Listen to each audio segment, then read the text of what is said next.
Hey friends, welcome to the show. I know I haven't been here in a couple weeks, been busy with school and work and everything that you're also busy with, but I'm very excited to be back here again and hosting the show. Today I'm here with Michael Martin. Michael and I, well, we're going to be talking about a range of things, but before we really get into the conversation, I'll introduce Michael. Michael Martin is a philosopher, theologian, poet, musician, and biodynamic farmer. He is author of The Submerged Reality, Sophiology, and the Turn to a Poetic Metaphysics, The Incarnation of the Poetic World, Sophia in Exile, and other works. He edits Jesus the Imagination, Journal of Spiritual Revolution, and is the director of the Center of Sophiological Studies in Grass Lake, Michigan. Follow his Substack at The Druid Stares Back. Michael, how are you today? I'm fine, thanks. Good to see you, Joe. Yeah, great talking with you. Ever giving everyone just a little background to how Michael and I linked up. I'm working together with Marcus from More Christ. Him and I are actually hosting a conference in Washington, D.C. on July 29th and 30th. And we're going to start advertising for that a little more aggressively as the weeks come up. But one of the panelists on, or one of the panelists for the conference is actually Michael Martin. And I just kind of got privy to Michael's work. Michael, I read a blog post of yours a couple weeks ago on, I forget the exact title, but it was on Christian masculinity. Oh yeah.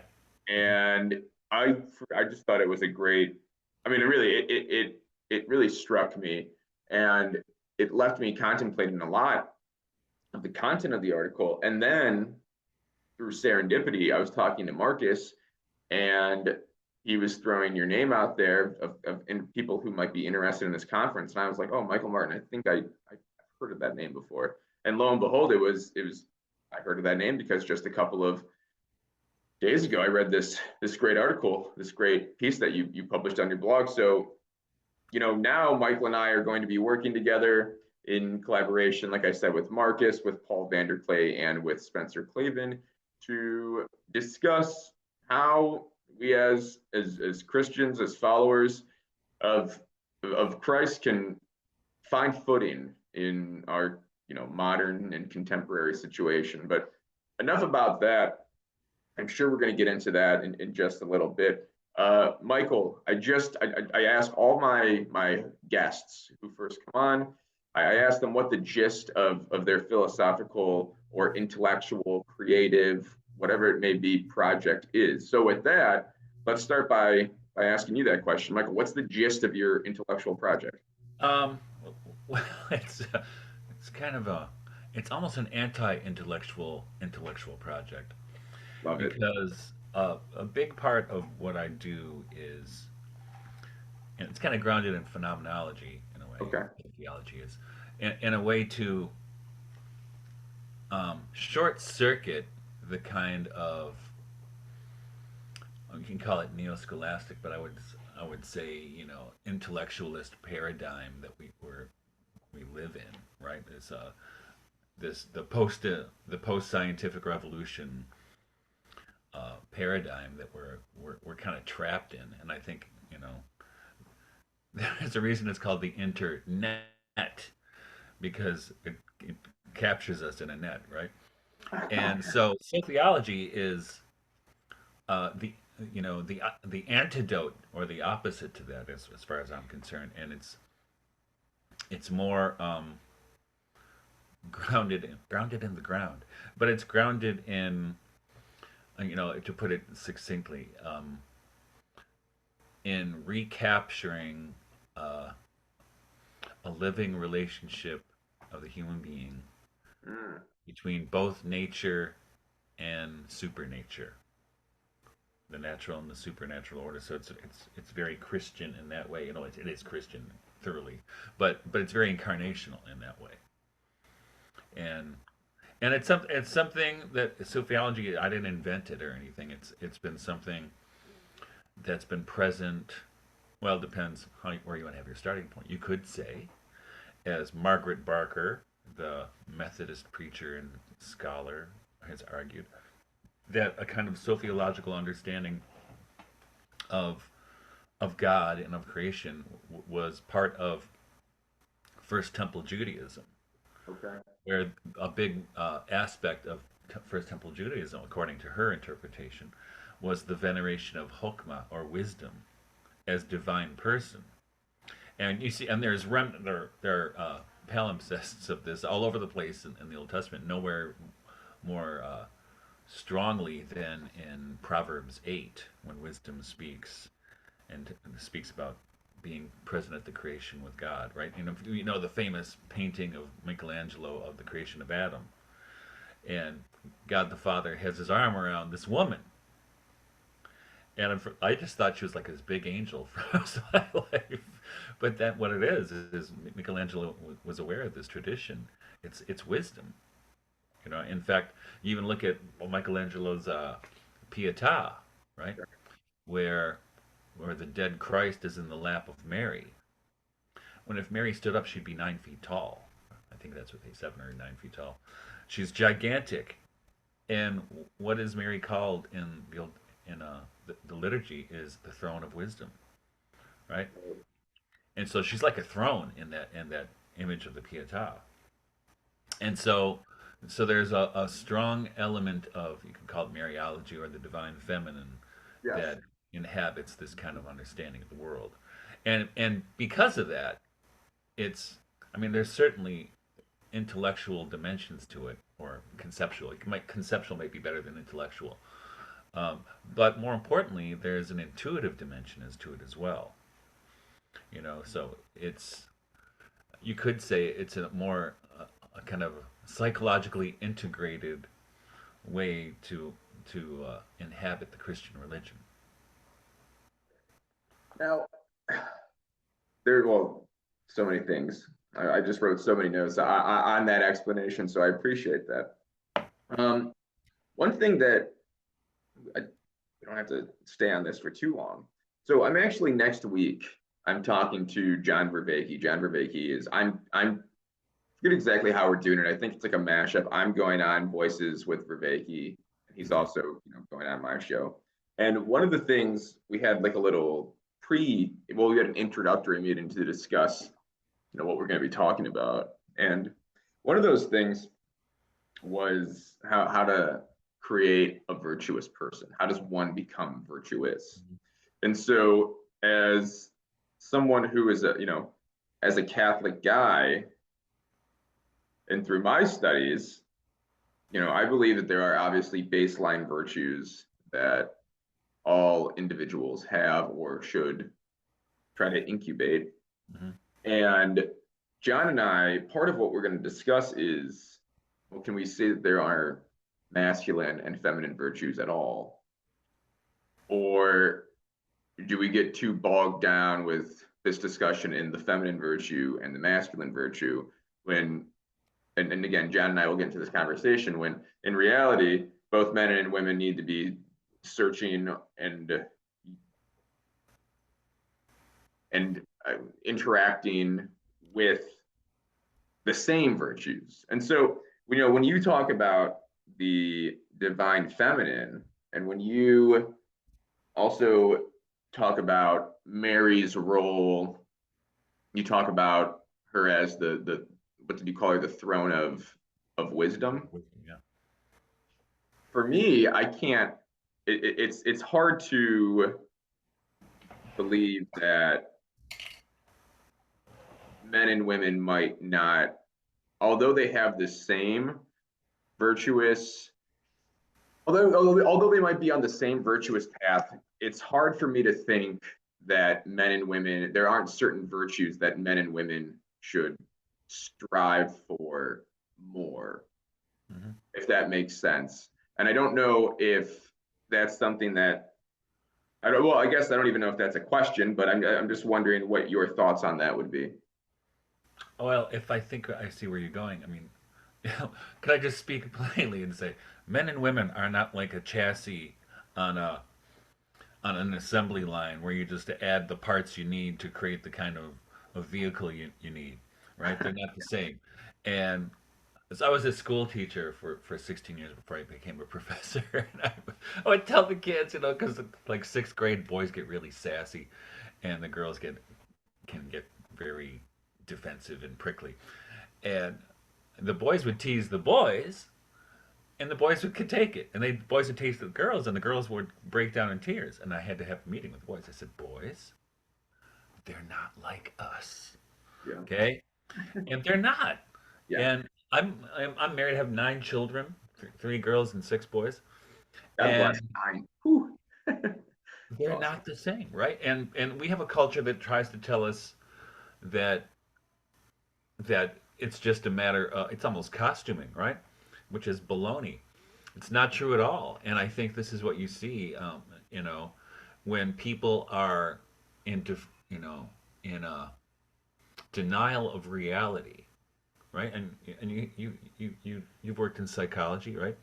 Yeah. And I have friends who are psychotherapists, and one of the things they say in psychotherapy is that if somebody is in the throes of delusion, the worst thing you can do is confront them with their delusion, because they get violent that right?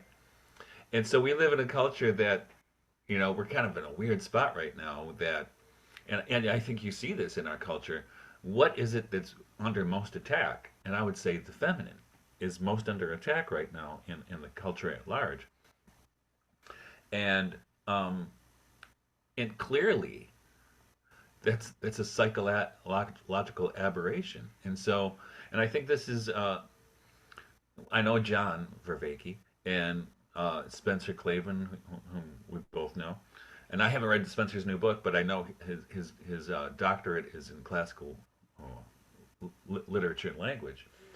And he wrote this book that I can't remember the title of it right now, but How to Save the West. How to Save the West, which it's based on his readings in the classics. That's right. And through all of those, I mean, I'm a Christian on purpose, but you see through all the wisdom traditions that there's a clear, I guess you can say, paradigm or structure that shows the differences between men and women, and the different virtues you see in the Greek gods, for instance, the different virtues and the different virtues and vices that are kind of made symbolic in the various gods and goddesses, right? But you also, but I think, and then you come to the 20th century, and I think Freud was doing this a little bit, but especially Carl Jung, when I think one of the most brilliant contributions Jung ever came up with was the idea of the anima and the animus, Yes. where each man there's an inner female and each woman has an inner male, and the idea is to integrate them in a healthy way. And we, our culture does not integrate that in a healthy way. It thinks it can do it by force, right, rather than by spiritual growth or prayer or whatever however you want to call it. But they want to do it through inorganic means rather than organic means. And I think Sophiology offers a kind of doorway into a more integrated psychology. And I think, I don't know if I wouldn't say practicing Catholic anymore, because I'm a believing Catholic. And I don't want to get into that whole thing, but we could. But the reason being, I think part of what we're seeing in culture right now has to do indirectly with the kind of, and I am not somebody who's like a liberal who bangs on about the patriarchy or anything like this, not even close. But I think what we're seeing in our culture with gender in particular is kind of a logical outgrowth of the kinds of anxieties that have inhabited Christianity almost from the beginning, not at the very beginning, but certainly from the patristic age, where, if you read Tertullian's on the adornment of women, I mean, he blames women for the crucifixion. It's your fault, right? So it's pathological. And also there were some of the fathers, and I can't remember who it was in particular, but Paul Evdokimov, the Orthodox theologian and philosopher, mentions this. He says, in the early days of the fathers, some of the fathers even questioned whether or not women had souls. Mm. So there's something uh, that has, the church has not fully integrated its anima yet, I think. But I think you see evidence that it's trying to, especially with the veneration of Mary, that always sneaks in. Even though at Vatican II, for instance, Mary started to get, kind of backgrounded, because that way the church thought we could have more rapprochement with the Protestants, but she sneaks back in, Yeah. right? Yeah. Well, and even in our language, I mean, and you're familiar with this. I mean, you do try to see that integration with how the church ended up discussing the relationship between Christ and church. I mean, that relationship cannot be explained unless you have the gendered language to use, right? I mean, it talks about the bride and the bridegroom, and again, and to some degree, I mean, I don't know if you're familiar with Balthasar, the theologian, the Swiss theologian, Yeah. Hans or von Balthasar. He's really influential in my life, in my understanding of theological aesthetics, and he plays a lot on that relationship. And sometimes, a plain reader or a reader who just reads it off first blush would go, "Oh, this sounds vaguely sexual." Right. And I mean, again, if you're not a learned person, you would say, well, that's a profane way of describing it. I mean, there is obviously some eroticism in it, but not Right. the eros, not in like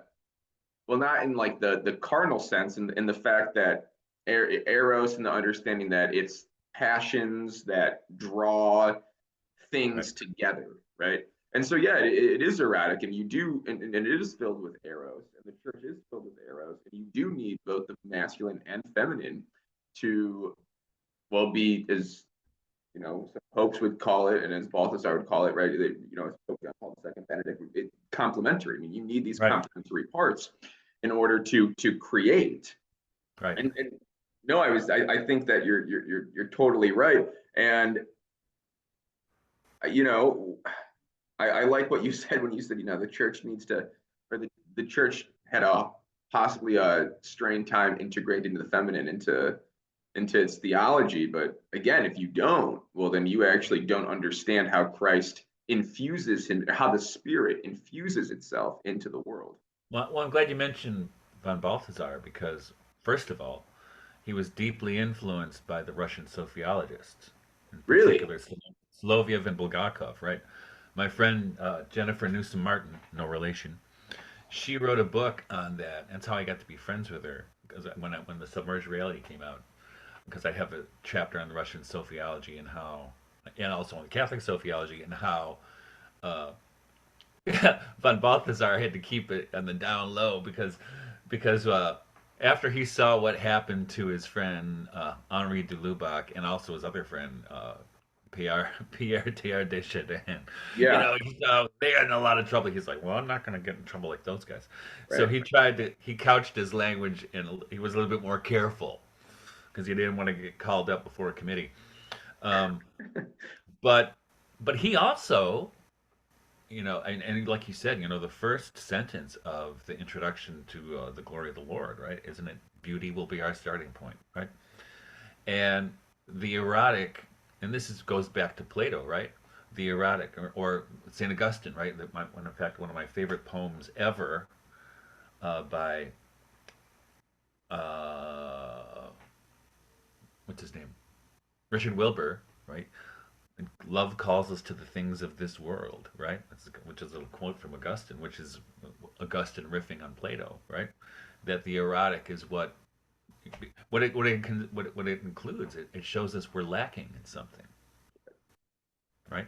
And I think it's interesting that von Balthasar himself said his work was incompletely understood unless one took into consideration the writings of his friend, the mystic Adrian von Speyer, right? Right. He saw their work as two parts of a whole. Yeah, and so it's funny that we're bringing this up. I wasn't planning on bringing any of this up. I was just reading. I don't know how much of a fan you are of Pope Benedict XVI, but I, what's that? I like Pope Benedict. Yeah, a fine guy. But I picked up a copy of the Essential Pope Benedict XVI, and so I wasn't planning on doing this. But you know what? I was struck by. I was reading one of his homilies, I believe it was. It's under sermons, and it was a sermon he gave, and it was called the feeling of things, the contemplation of beauty. And he digs into exactly what we were talking about, but in a more, I don't know, in just a more intense way of discussing it. And part of it, I'm just looking at I'm looking at the notes right now. He talks about it as what you said. I mean, beauty is something that excites the soul to rise up into a new echelon. Mm-hmm. And there's certain ways of knowing. And what Benedict would say in this sermon is that beauty, I mean, we usually constitute there's like four ways of knowing. And what Benedict is proposing is that, well, there's actually the most truest form of knowing is called the beautiful. It's called beauty. And to know that is to believe that, to know something as beautiful, it's to realize that it actually exists, and that you are not just understanding it from your own first person perspective, but you are trying to, in a spirit of eros, right, you're trying to understand the thing as it is Right. itself. And as I was reading this yesterday, I was thinking, I was like, well, that's something that we say. I mean, that's something that we say we do, but how often do we even ever do that with the ones we love the most, right? Our spouses, our kids. Well, Uh, and actually, I think what happens is when those times we experience beauty, right? And there are plenty of caricatures of beauty out there, right? Characters, they're not beautiful. They're just, it's like the clown show pretending to be beauty. But when you have a real experience of beauty, it's an apocalypse. It's a revelation, right? And it enters into you as you enter into it. right. And And it can happen. It could happen through the arts, could happen through nature, could happen through scripture, whatever, right? It happens. Poetry.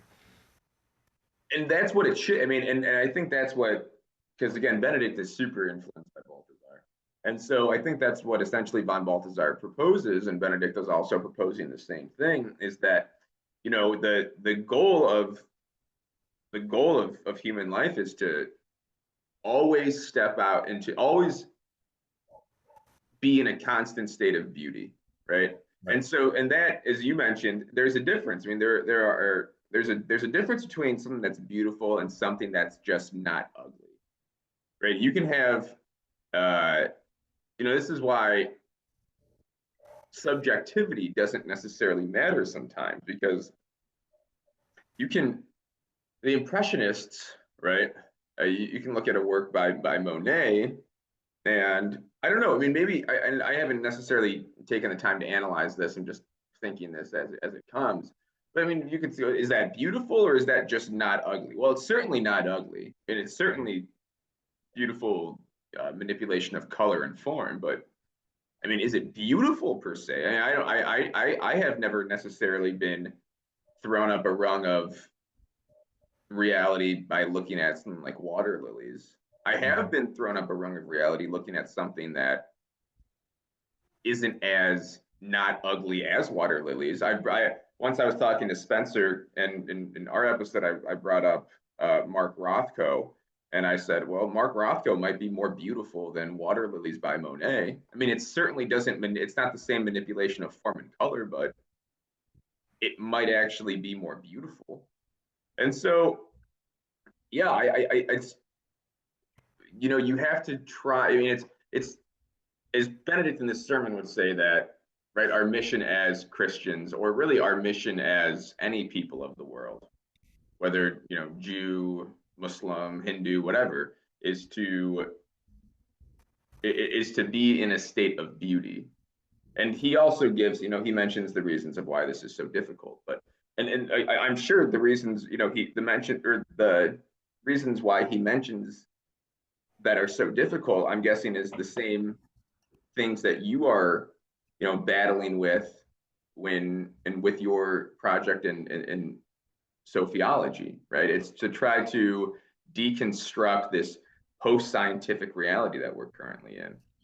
Well, yeah, I mean, because I mean, that's why I think I've been lately kind of fascinated by Gnosticism, not in its rejection of creation, but in the idea that these evil overlords created a false world.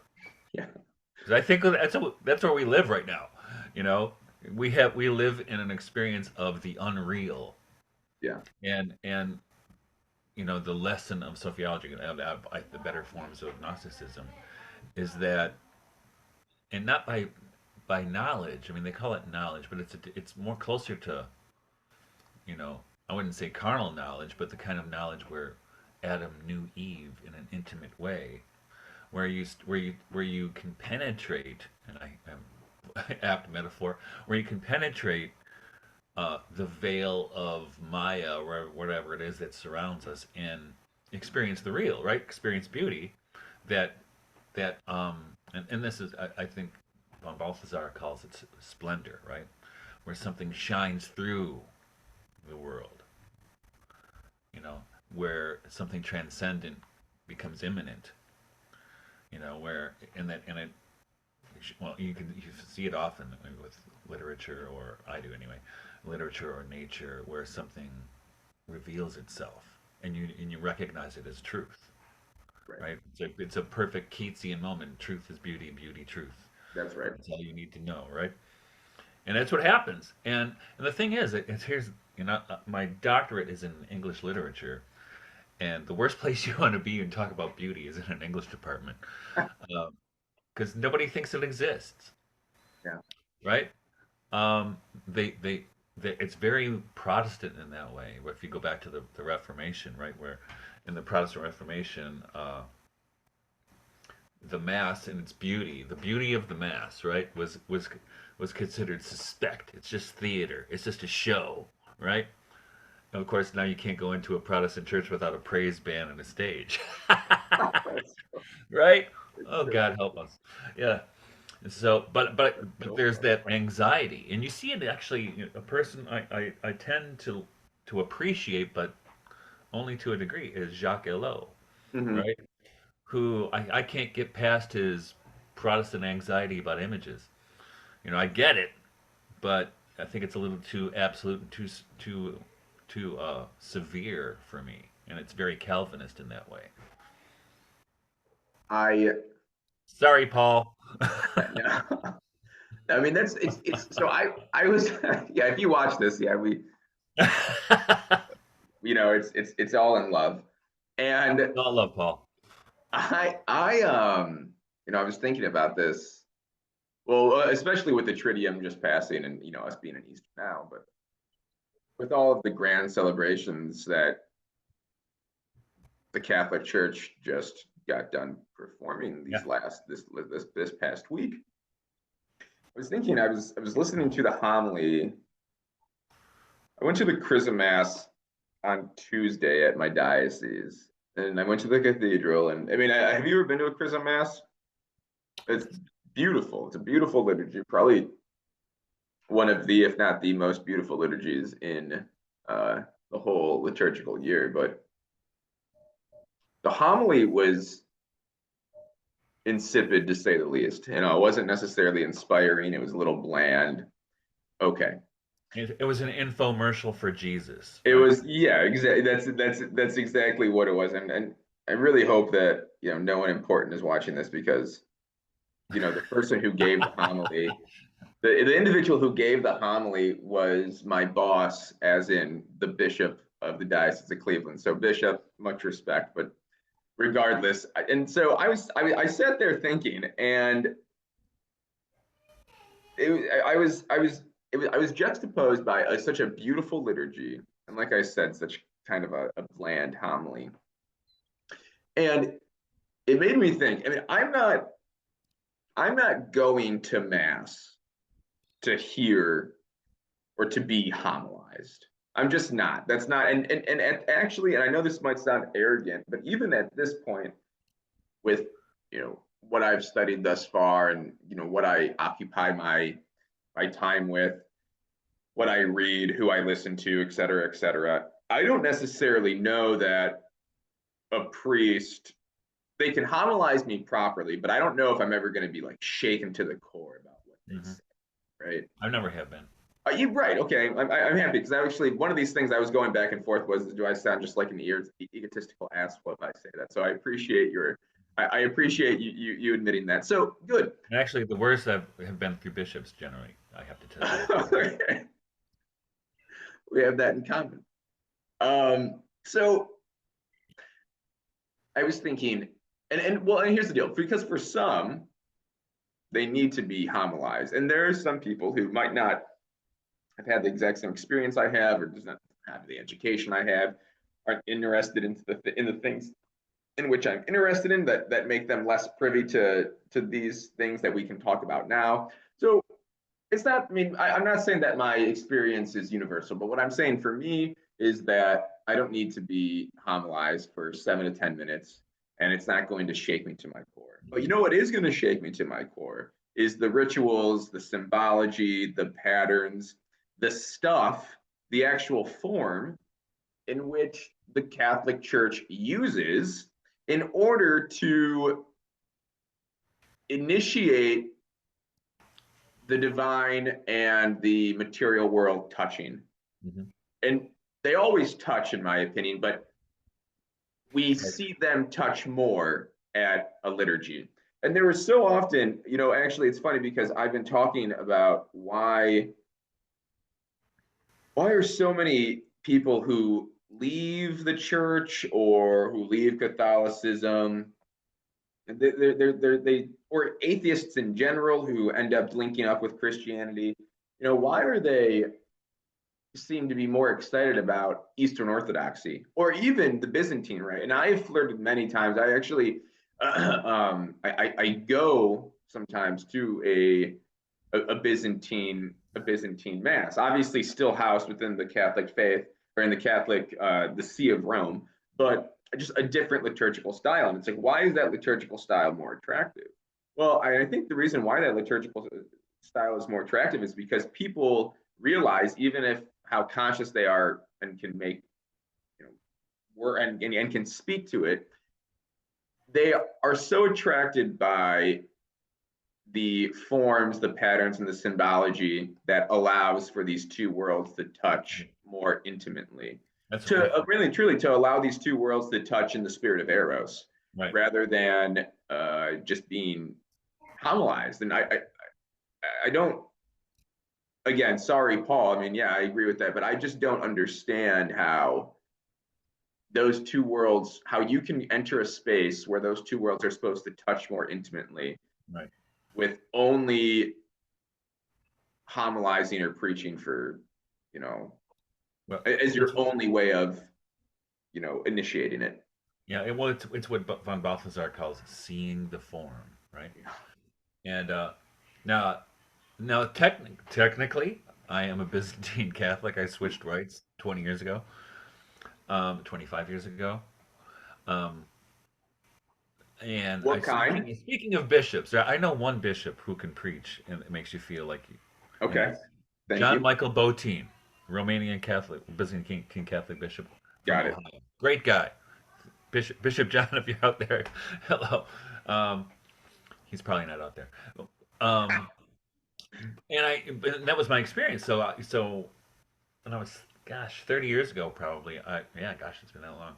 I wandered into a Byzantine Catholic church near where my wife and I lived when we were first married, and I'd never seen it in that Byzantine liturgy, and I was like, oh, I got to take a minute. This is so beautiful, and I think the attraction for a lot of people to Orthodoxy or even High Church Anglicanism and the traditional Latin Mass and the Catholic sphere.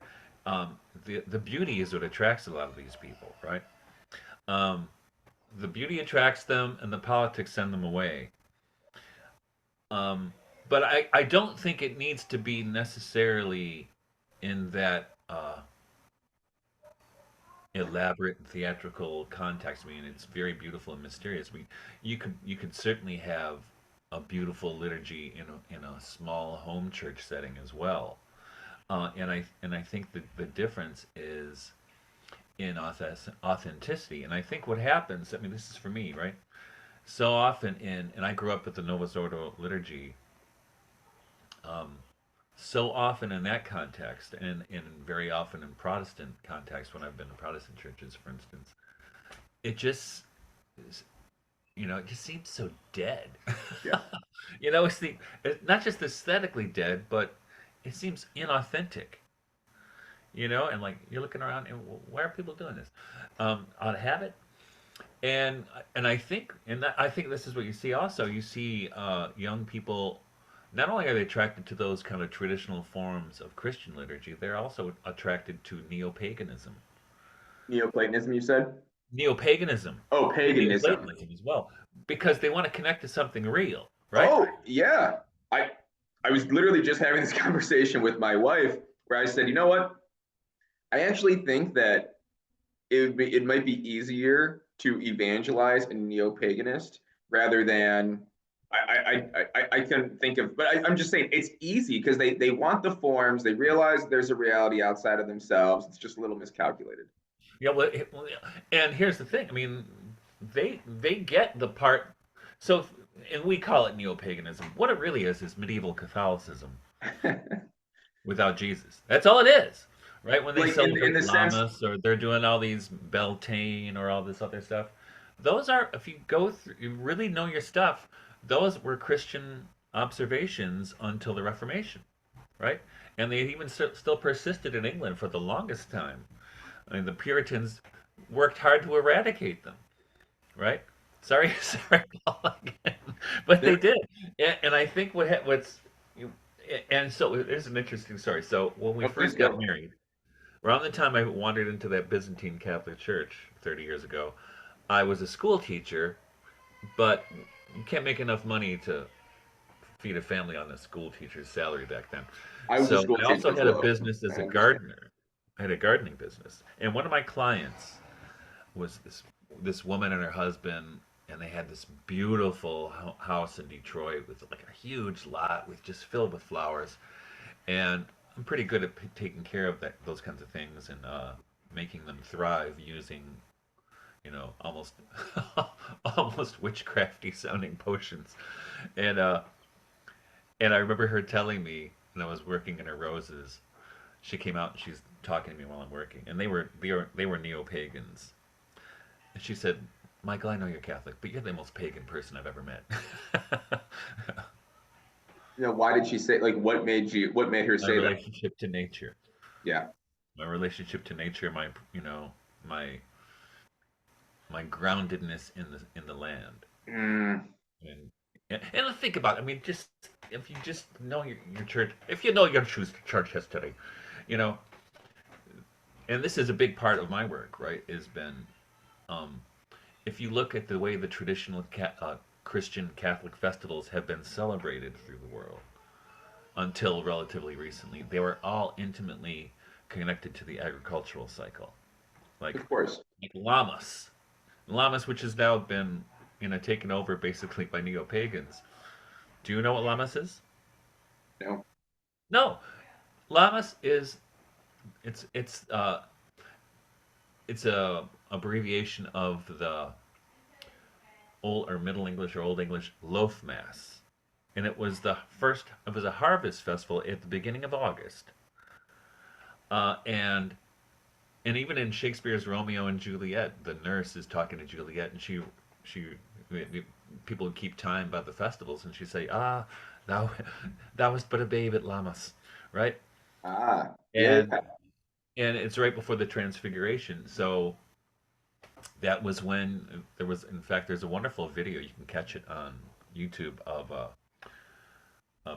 Allison Milbank, the wife of John Milbank, and she's also a theologian. She's an Anglican priest in her own right and a professor, and she has a wonderful video about the loaf mass, about lamas, and how you would, the bread would be, it should be the first bread made from the year, and it was cause for celebration. I mean, what, you couldn't have a more Christian festival than celebrating the baking of the first loaf. Sure. Because my goodness, what do we do at every liturgy, right? Yeah, right, right. And Yeah, right. I mean, come on, but you didn't know about it, and it's been No. taken over by the neo-pagans. And but the thing is, they're basically practicing medieval Catholicism without Christ. Wow, that's something to chew on. Hmm. 'Cause I have not, so like that's, yeah, because when I think about neo-paganism, I always think about when it gets pushed to the extreme and what are some of the, well, what's some of the danger when it gets pushed to the extreme. And the danger is, I'm obviously, I'm not, I'm not here, I'm not an occultist, so I'm not here advocating for anything like Well, it's that, like, but that's when it gets pushed to the extreme. well, it's like with anything else, right? I mean, tradi Catholics and the Ortho Bros take it to the extreme as well, right? And then it's no longer a religious or devotional practice. It's cosplay, right? Sure. Yeah, it's Yeah. LARPing.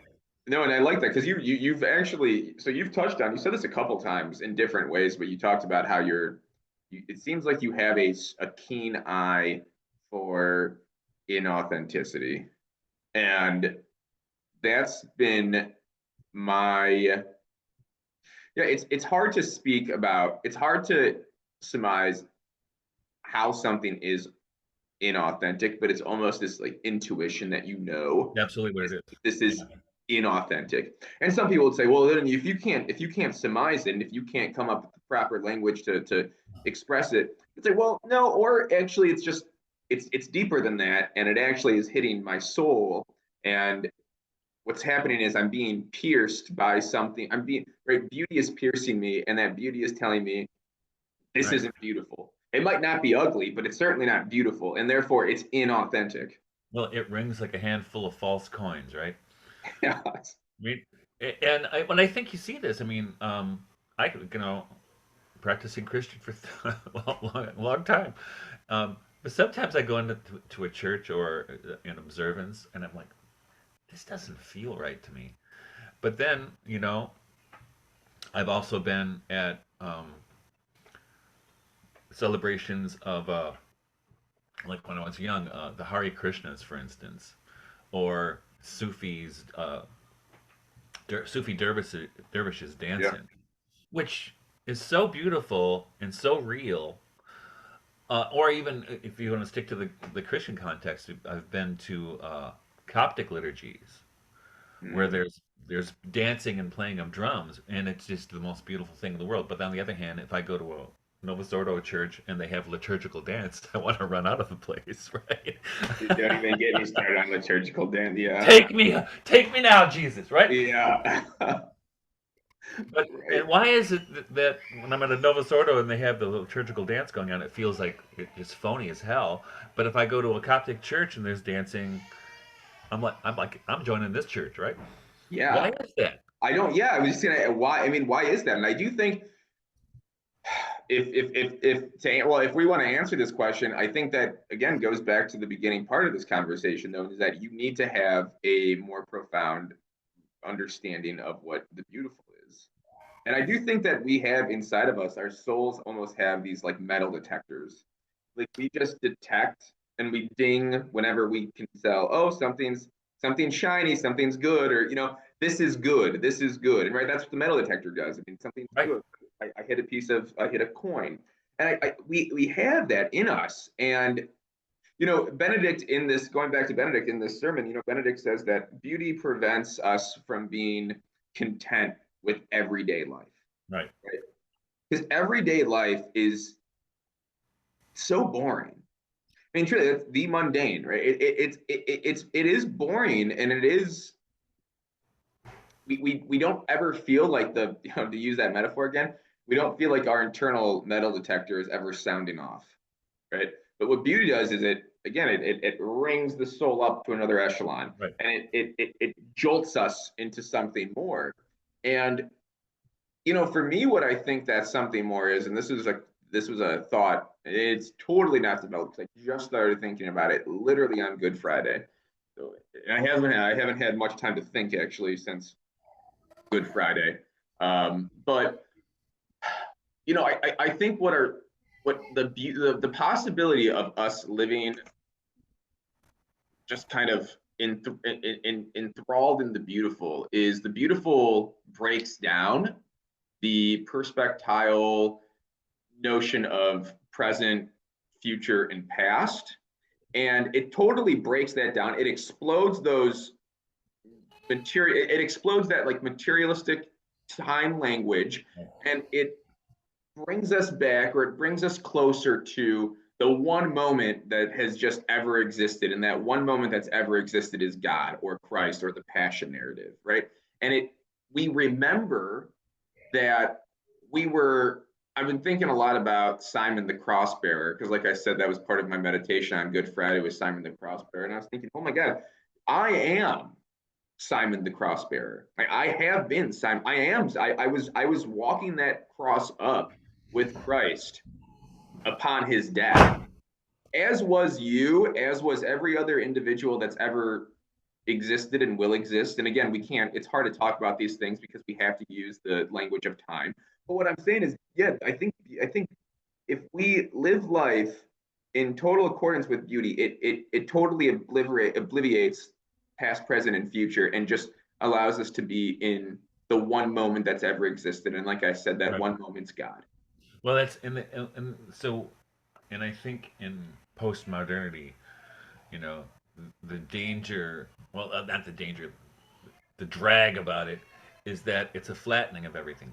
Mm-hmm. Everything's equal, right? Everything's flat, and there's no, uh, we don't have pilgrimages, right? We don't have experiences of the sacred. We don't go looking for the experience of the sacred. Um, I can't remember who I was talking to recently, but this idea of in England, right, on back in or Ireland especially, the idea of visiting a holy well, right? In fact, my Yes. oldest son was baptized from water from the Chalice Well at Glastonbury. Really? Yeah, and and fun, and you know how it is when you go to these places, you feel something, right? Yeah.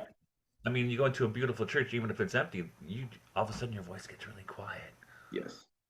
because you feel something, or uh, and and that's that metal detector you're talking about, but there's a bullshit detector as well, right? Yeah. But this and throughout history, it's not just Christians, right? This is the Newman, the numinous experience of these sacred places or Yeah. sacred things or sacred paintings. A great example in the history of sociology, for instance, is in the Sistine Madonna, which we have hanging up in our kitchen. Um, and the Sistine Madonna, you can point to Novalis, Goethe, Rudolf Steiner, um, Sergei Bulgakov, and I know there's some I'm leaving out, who had these experiences in front of that painting where something was revealed to them. Bulgakov was an atheist when he went there, and he was in Dresden, he was at the time he was a communist economist, but he was in Dresden for something, and he would go to that gallery every day, and he said he would weep in front of this painting, and he couldn't figure out why he was weeping because he didn't believe, but he was being called, right? There was something, the splendor that bleeds through that painting was calling to him, and eventually became an Orthodox priest, right? And became probably the most important sociologist of the 20th century. So Sophiology then, because again, I'm getting more interested in this now that we're talking. So, and I know you did explain exactly what Sophiology is, but I that was just in like a gist capacity. So I'm just curious if we can expand on this now. So Sophiology, it is most definitely, it sounds to be multidisciplinary, where it takes on the language of poetry and theology and in science. psychology In science. and science. How do those all interplay? So exactly, I mean, I can understand how the psychology, the theology, the poetics, I understand how those dance together well. Explain, can you explain how the science and how the more organic aspect of sociology comes into play? Yeah. Well, in science, for instance, a great example to start with is Goethe, who was also a poet, in his scientific writings. He talked about, now the thing is, our scientific paradigm is basically the rape and pillage model, right? Where if you go back to the scientific writings of the 17th century in particular, they would talk about torturing nature to make her give up her secrets, right? Mm, And a good example of this is the way we think of, or another great quote from Wordsworth: "We murder to dissect," right? mm, But if you look at an example we all had in grade school, right, of the prism, okay? What is color? What do they tell you in school color is? right, it's light vibrations bouncing off something, right? Or it's light broken into its constituent parts, right? Okay. And Goethe, his bullshit detector went off at that one right there, because Goethe's great story. So when Goethe was around, he died in the early 1800s. So the late 1700s.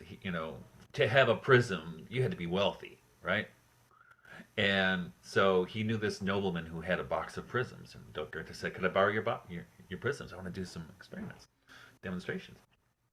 See what this is all about." Because everybody had talked about Sir Isaac Newton, and he brought the box home, and he got busy doing other stuff. And about 2 weeks later, the nobleman's footman comes to pick up the box. He said, "Ah, geez, I forgot all about this."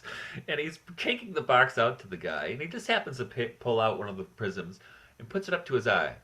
And he's kind of astonished by what he sees, and tells the footman, "Come back in 2 weeks. I'm not giving him back." And what he saw, so here's a window behind you, right? So in kind of you could say the L7, or so it's say a seven shape on the side and the top of the window. At Okay. the border, he saw colors, and he saw, let's say, blue and green and purple. He's like, what? Or purple and blue. And then on the other sides, you can call the L side of the window, he saw orange and red and yellow. He's like, "Well, what's with this?" And then he started to do other demonstrations and do you could say, a phenomenological experience of these. And what he concluded, it was very different than Sir Isaac Newton's conclusion. He said that color arises at the interplay of light and darkness, Mm, which is actually true. And it's actually, not only is it scientifically true, it's poetically true. yeah. Um, Yeah.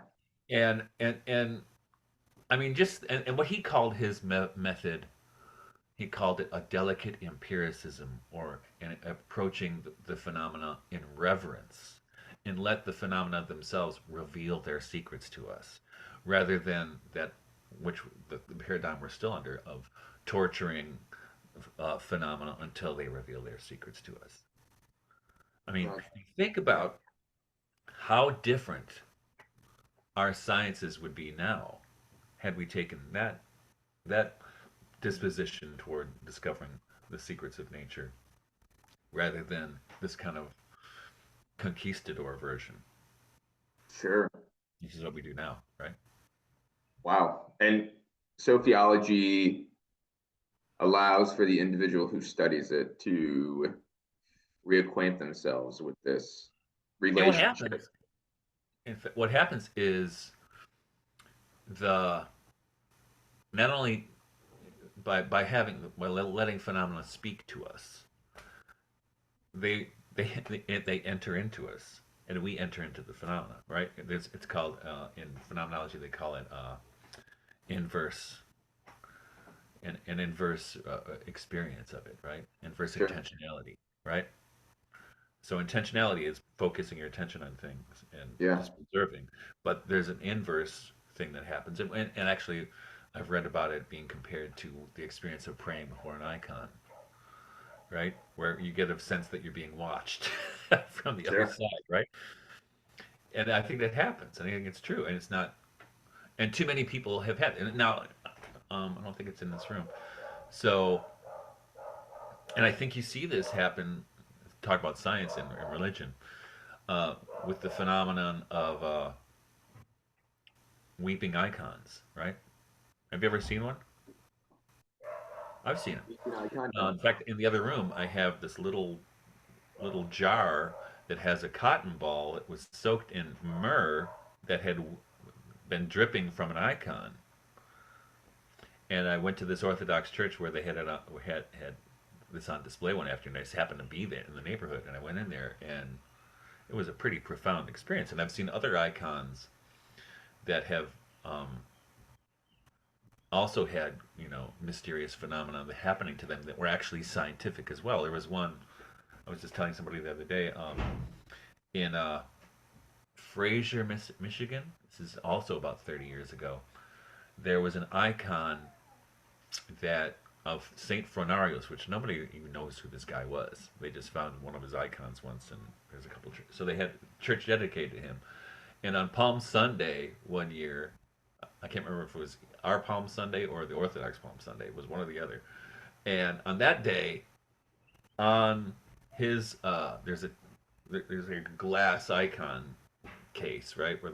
On his feast day, and the saint is holding a taper in his hand. On his feast day, on the glass above the the candle, so where the halo of the candle would be, the priest walked into the church, and there was etched in the glass another halo that nobody had done. And then later on I think it was on the saint's feast day, another halo showed up etched on the glass really. around his halo. And this was like you said 30 years ago? Yeah, it's still there. I don't know where it is now, but I think pretty sure the icon's still there. It's been a long time since I've seen it. But here's the Sure. funny thing. Now, around that time, the reason I went there is because my friend, who had been suffering with tumors on his back or his neck, which weren't cancerous, but they kept growing back, right? Yeah. Warts.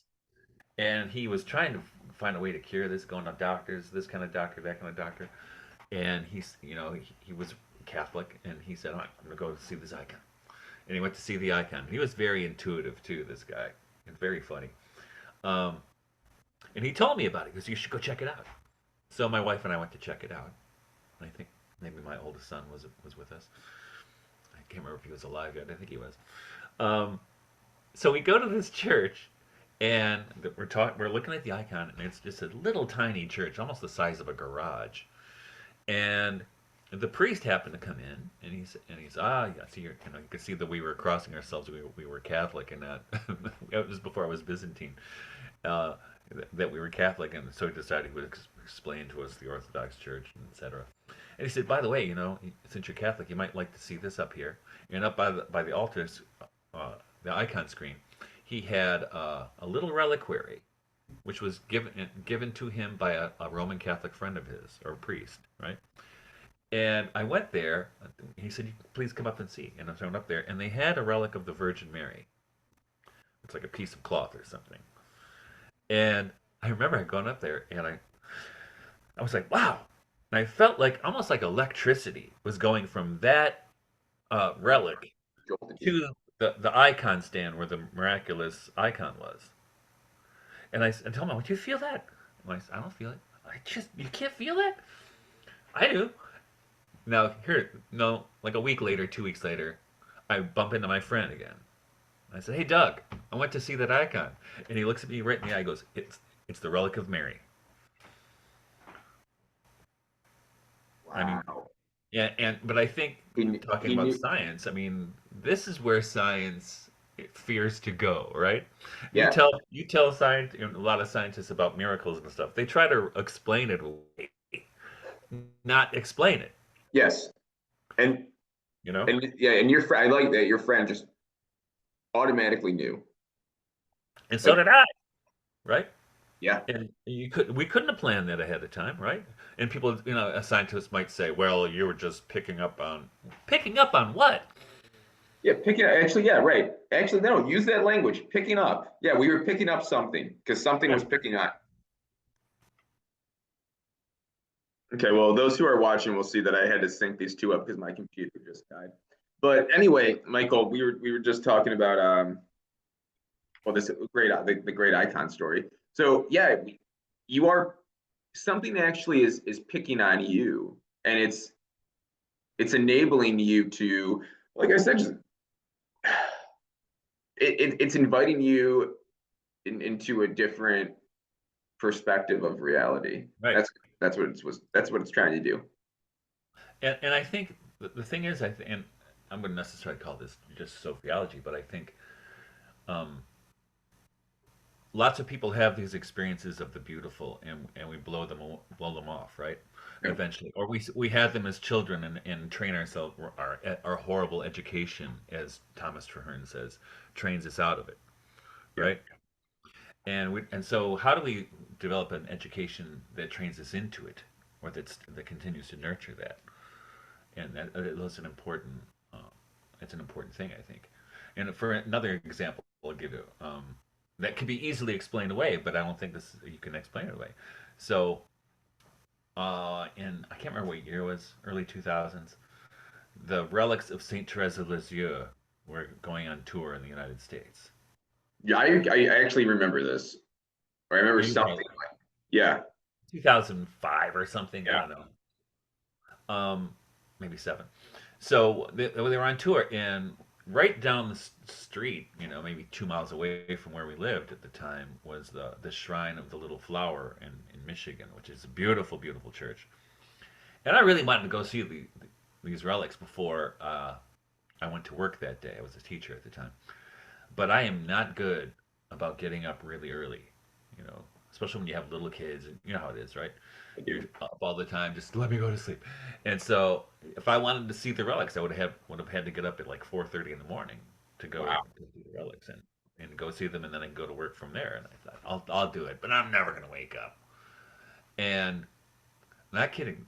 So that night, I have this dream that Saint Therese comes up to me and says, "Réveille-toi." She says, "Wake up." And I woke up, and it was 4 o'clock. I'm like, "Whoa!" No way. Wait. And I said, well, I'll try. I'll try to go. I guess I'm up. I'm up now. I'll try to go to the church. And I'm not kidding. I was a mile away from the church, and every parking spot was filled already. So there were so many crazy Catholics there going to see relics, right?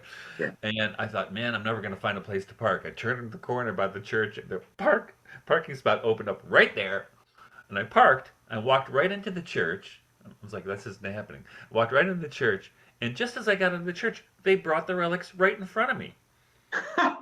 And I was like, whoa, I guess I was meant to be here.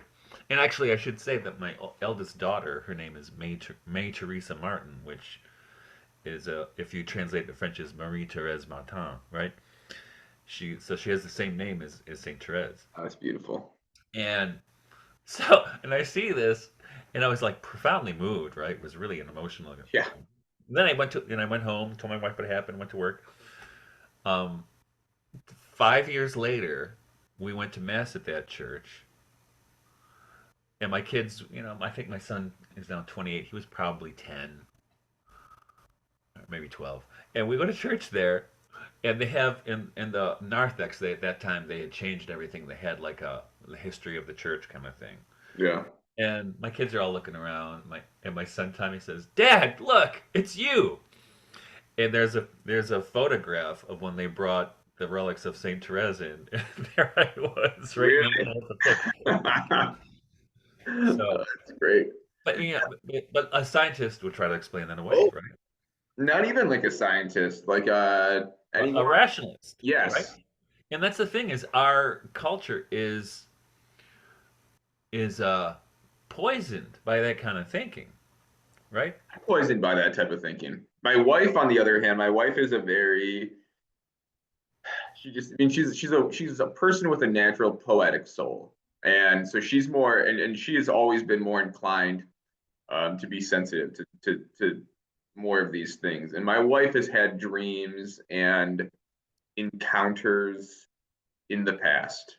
And for some reason, and I'm always, when we talk about it until recently, really until like the last year, I've always been someone who considers myself a Catholic, but I've always like just tried to, I'm almost petrified by them because if they're real, it suggests that, well, this way in which we look at reality is wrong, or at least needs to be informed by another It's sense of incomplete. reality. It's And incomplete. so I always try to explain, be like, oh, I'd be like, Allison, it's a dream, and you were thinking of this before, and well, what was the last thing you thought about before you went to bed? Or it's just so saturated in your subconscious, and that it projected to the forefront of your mind during an unconscious state, yada yada yada. And she's like, no, you idiot, like Yeah. this is real. And yeah, we say, but we all have, you said scientists, and that's why I wanted to interject and say, yeah, like, and again, as you said, just any rationalist, honestly, anyone, and even people in good faith, even a person like me who was a good faith Catholic, who just, again, was too petrified to even think if that these things exist, because, well, then you have to almost like start from step one and Yeah. figuring out how the hell does this world that I live in work. Well, and that's so my doctorate is in early modern English literature, and I specialized in particular in the metaphysical poets. And amongst the metaphysical poets, as mentioned earlier, Thomas Traherne is an important one, and his entire body of work is basically a training in how to become a child again and enter the kingdom of heaven, right? And he talks about how, and this is back in the 17th century, how our education it's poisonous and ruinous, and it destroys this perception. And even in Catholic schools, I went to Catholic. I'm a refugee of Catholic schools, right? I survived. Amen. Um, but I Catholic schools were horrible. know. Horrible.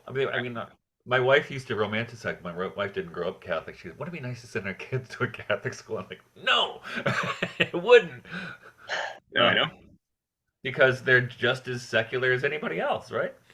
And then pot, and And then they have the worse. added pressure of trying to pretend they're not religious, Yes. And then right? what happens is they just end up, again, going back to another segment of this conversation. Your bullshit reader just goes off and says, oh, this is horribly inauthentic because of what's happening, because we're just Catholic in name. So what's happening is that, and again, this is not every Catholic school, but it's a lot. Right. It's okay. But So it's pretty consistent throughout Catholic education. it I is. know from experience. No, yes. And it's like, okay, so the catechesis that my child is going to get is going to be from, you know, Miss So and so, who more than likely Miss So and so attended a large public university, and that Miss So and so was probably not making the Miss So and so was probably preoccupied with, drinking and doing all the other things that your regular college student does, not necessarily getting to know the faith at all, because she had to spend her time studying for state exams, yeah, et cetera, et cetera. And so they don't know what the hell they're talking about. And Yeah. that's who my kid is learning, that's where that kid is getting his or her catechesis from. And again, they just have to, it's only in name. They just have to, that's why I said it's almost worse than public schools, because at least public schools don't ever have to go through the charade. Well, And kids know the yeah, charade. Kids are not idiots. Like, they understand when something's inauthentic as well. They can pick up on it. yeah. It's funny now when I was working on my dissertation, for instance, I was already uh, I had a job at a college, at a Catholic college already, and I, so my dissertation was published later as literature and the encounter with God in post-Reformation England. And so I'm working on this mysticism essentially, and it was I even applied for a job at another Catholic college in the Detroit area, and when they looked at my publication, so I'd written about George Herbert and you know who all these different people who are basically religious writers, and what's he doing all this religious stuff for? In a Catholic college, right? And but at the secular university, the state university where I got my doctorate, they were totally supportive of my project. They were into it, right? Even though when I defended my dissertation, in my defense, one of my advisors or one of my committee members said, "Michael, why did you choose to do all these weird people?" You know, I said, "Well, here's the thing. They're weird to us. Yeah. In their time, they weren't weird at all. In fact, they were also considered we would call them traditionalists now. Sure. They were trying to maintain that medieval picture of the macrocosm and the microcosm being intimately related with each other. They still believed that angels, that they were rejecting the scientific revolution and Descartes and the idea that we should only attend to what is observable phenomena, Yeah. that nothing else participates. So it's you're ignoring half of creation by ignoring Right. supernatural, right? Wow. Yeah, and that's so. I'm just curious about your dissertation actually a little bit more and some of your own, you know, intellectual pursuits when it comes to the English field. So, and maybe this also wraps in with sociology. So, is the literary movement of Romanticism, is that something that you have Oh played yeah. around with? Yeah, that's what I figured. So then obviously like William Blake, but even like, have you ever done any work with like the pre-Raphaelite Brotherhood or anything like? Yeah, Absolutely. Yeah. yeah, yeah. No, I'm a big fan of. Nice. Yeah. Yeah, I mean, yeah, I had a I studied abroad in England for a little bit, Okay. and one of the classes I took was on the pre-Raphaelites. Oh, So nice. Dante Rossetti. Yeah, Dante Rossetti was a great poet. He was better. I think he was a better poet than he was a painter, and he was a great painter. Yeah, no, and I'm always not a lot of people are necessarily aware of the pre-Raphaelites works in general. Hmm. But yeah, no, I was very moved and very influenced by the work of Dante Gabriel Rossetti. There's an also he had a William Lee Morris. William Morris. He had a exhibition or an exhibition rolled through of his Oh textile prints at the yeah. Cleveland Museum of Art, and then you might have seen that in Detroit. But I'm just like, wow, that's like what we're. I mean, and that's good. It's good to get Morris's work out there. But I was just thinking, damn, like he. And that's what he worked with. He did do those more decorative arts, but he was also a great author and a great poet in his own He right. was. In fact, you mentioned William Blake. Actually, the journal I edit and founded, Jesus the Imagination. The title comes from William Blake. Ah, okay, And in the next, believe it or not, in the next volume, which will probably come out in the fall, I had the lead essay in there is by a professor at Hillsdale College named Catherine Kuiper. Yo, Catherine, and it's an essay on William Morris. okay, really. Mhm. I'm gonna have to read that then. Yeah, it's gonna be good. But it sounds like a lot of what I mean, in the hour or so that we've been getting to know each other, and the little bit that I know of sociological studies now. I mean, it kind of sounds though that you and those, especially those early romantic poets and thinkers and artists, had a very similar pride. I mean, it sounds like they might have not used the word. I mean, maybe they did, but they didn't use the language of sociology. But it sounds like you guys have a similar. No, they did. Well, especially the German Romantics were explicit in their use of the language of sociology.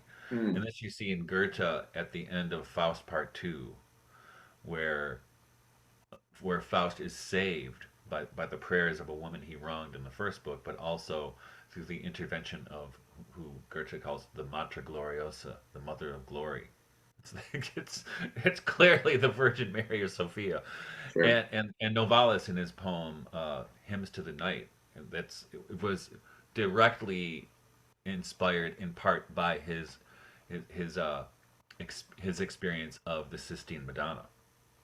The Sistine Madonna shows up in that poem. But so when I wrote the dissertation, this is what happened. I had knew a little bit about sociology prior to that Okay. because I read some Bulgakov and Soloviev, but didn't really follow up too much on it. But I was interested in the idea. When I was working on the dissertation, I did two of the chapters. One was on Thomas and Henry Vaughan. Henry Vaughan, the metaphysical poet. Thomas's brother was an Anglican priest and alchemist, and the Philadelphian Society, and Jane Led in particular. And both of those chapters, I discovered that both Vaughn's and Jane Led had been deeply inspired by the writing of the German Lutheran mystic Jakob Burma. Okay. Not And familiar. that's where modern sociology begins with him, where Got it. he argues that, in a way, that as Jesus was the embodiment of the Christ, that Mary was the embodiment of the Sophia of God, of the wisdom of God. And and that filtered into the Russian. The Russians got it from him, and these English mystics, and William Blake was one of them as well, picked up on this idea. And in Mhm. Blake's poem Jerusalem, the epic, Yeah. there's a big theme there with the redemption of Jerusalem, the emanation of the giant Albion, right? It's basically the Sophia myth from Gnosticism kind of changed around a bit. Um, but so I remember when I was writing my dissertation, I think I even had a note in the dissertation before it became a book. I said, "Somebody got to write a book about this."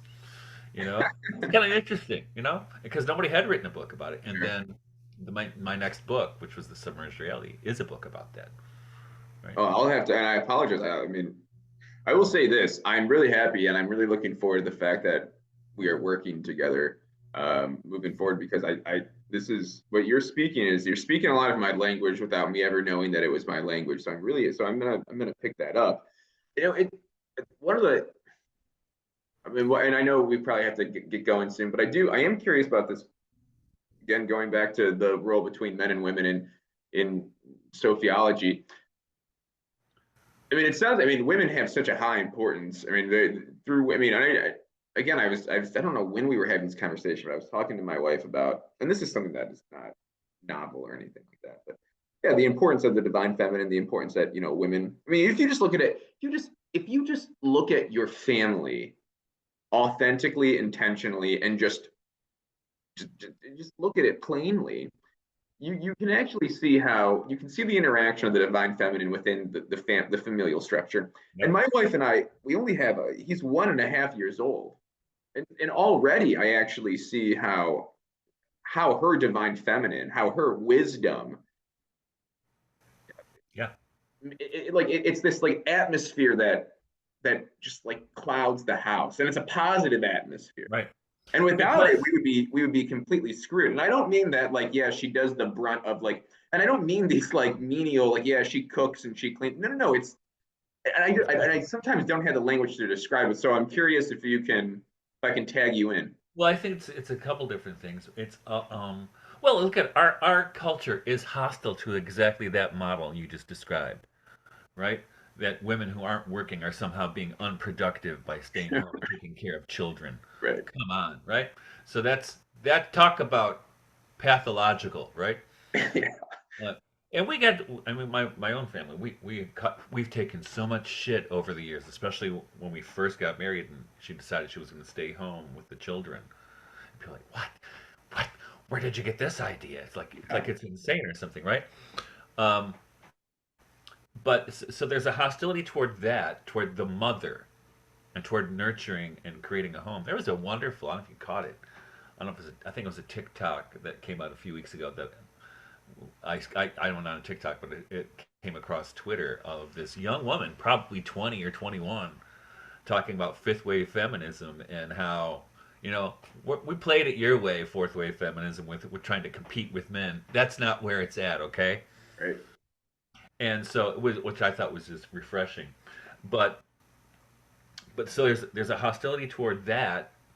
There's also hostility of really a palpable hostility toward fertility to the point where we even think it's a disease. We treat pregnancy Of as a course. disease. Or I've even heard professing Catholics call a baby, an unborn child a parasite. I mean, talk about pathology. So we've pathologized the good, the true, and the beautiful, and fertility. And no wonder we have such a jacked up society Yeah. because we don't know what's real. And knowing the divine feminine is a way of knowing what's real. And that Yes. for me, I mean, you can see. I mean, I think it's all the pathologies we're looking at right now are pathologies that are either a full frontal attack upon the feminine or in a denial of the feminine. Sure. Yeah. And well, and it's and the feminine, the feminine virtues that women display more potent. I think that might be the word. It's more potent. So again, we talked about how, you have to, you almost have to enmesh the two, right? The anima and the animus. Like you do need to, all men need to have feminine energy and all women need to have masculine energy. But the thing is that women live up to those feminine virtues more potently than men do, and vice versa. And so the in the sociological approach or the sociological worldview, then I mean, women obviously hold high importance. And is there a particular role that men have? Or is the particular role that men have within this worldview to just be in greater touch with their feminine energy, or is it something else? Um.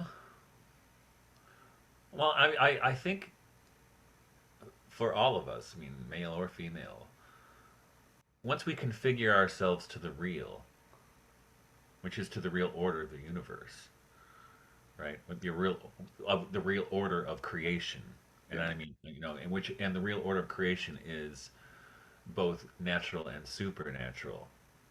The more we order ourselves to that, and not to, um, a conceptual template that we think we're supposed to live to, but and I think this is for us in particular, it's been help one of the healing things about being farmers is that we're connected to the real. We don't use or very very little do we use any power tools on our farm. Wow. Very rarely, except for a chainsaw. That's I make an exception for that because God wants me to be happy. Yeah. Yeah, but seriously, um, we kind of had this is like a telos for us from the time we were married is to try to bring together those two, the realm of the sacred and the realm of nature together, right? To return them, and not that we this is not an innovation, this is nothing new, but that we've kind of intuitively thought from the time we first met that that would be a way toward a healthy way to live, to be to be in a right relationship between with both God and with creation. And That's Sophia beautiful. is the metaxu, the middle, that makes that happen. And this is true from in the gospel, right? When if we think of Proverbs 8 as so wisdom or Sophia being God's assistant in the creation of the world. What does Mary say at the announcement of Gabriel? Behold, the handmaid of the Lord. Yeah. So wisdom was present at the creation of the world, you know, as his hand as God's handmaiden, and then wisdom again, and this is certainly Burma's argument that wisdom again at the Annunciation again participates in the recreation of the world through the incarnation of Christ. I think that's a beautiful place to stop. I know I'm going to, well, I mean, I'm definitely going to be looking into this a lot more. I'm also going to ask you, to send me possibly a good reading list where I can start my journey in this because, like I said, I mean, I I'm definitely aware. I mean, obviously, sociology being a multidisciplinary approach, I am very aware and have read probably some of the authors who inform sociology, but I know I would enjoy to get a better grip on it, reading maybe some obviously some things that you've read. I'm gonna definitely order and pick up a book that what was the book that you were referring to earlier called? It's My book, yeah, The Submerged Reality. Submerged Reality. Well, now I got something to read, I guess now. No, this is great. Michael, thank you so much for coming on. I really, truly appreciate this conversation. It was great getting to know you today. Again, everyone who's listening in, Michael, Marcus, Spencer Klavan, and Paul VanderKlay are going to team up July 29th and 30th in Washington, D.C. Marcus and I are working on advertisements right now. The Eventbrite page is up in the link below. All that information will be there as we get closer to the event. And like I said, starting in maybe like a week or two, we're going to start more aggressively advertising. But please, if you want to come and see me, Marcus, Michael, Paul, and Spencer talk about really how do we create a Christian language in our ever present non-Christian world, come to DC and we'll discuss that. And I feel like a lot of what Michael and I talked about today will probably be fleshed out there, and how we can create this language that allows our soul to be more in line with the real. Again, thanks for coming on, Michael, and I'll talk to you soon. Pleasure was all mine. Thanks a lot. Take care.